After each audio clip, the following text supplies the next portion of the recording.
সকালবেলা কিন্তু কিছু না কিছু অবশ্যই আমাদের খেতেই হবে। এটা যেন একটা অভ্যাসে পরিণত হয়ে গিয়েছে। তবে না প্রত্যেকটা দিনে কি বানাবো, কি করব?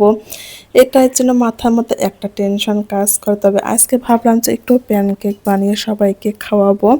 আমার কাছে মনে হয় এই খাবারটা সবার অনেক বেশি ফেভারিট একটা খাবার। বাচ্চারা কিন্তু অনেক বেশি মজা করেই খায়। এই জিনিসটা বানাতেও আমার কাছে অনেক বেশি ভালো লাগে। এই যে গুলাটা তৈরি করতেছি, এটা বানাতে এত বেশি মজার লাগতেছিল যেটা বলার মতো নয়।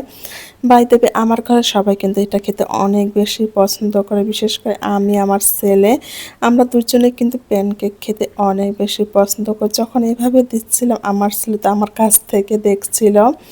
যাই হোক আজকে আমি অনেকগুলো প্যানকেক বানিয়ে ফেলেছি। যদিও আমাদের এতগুলোর প্রয়োজন ছিল না, কিন্তু ভুলক্রমে অনেকগুলো হয়ে গিয়েছে। বাই দ্য ওয়ে এটা কে কে খেতে পছন্দ করেন অবশ্যই অবশ্যই জানিয়ে দেবেন। এটা কিন্তু সন্তান নাস্তা হিসেবে একদমই বেস্ট। যাই হোক এখন আমরা সন্তান নাস্তা করব, তার সঙ্গে একটু দুধ চা বানিয়ে নিয়েছিলাম। সবাই ভালো থাকবেন। আল্লাহ হাফেজ।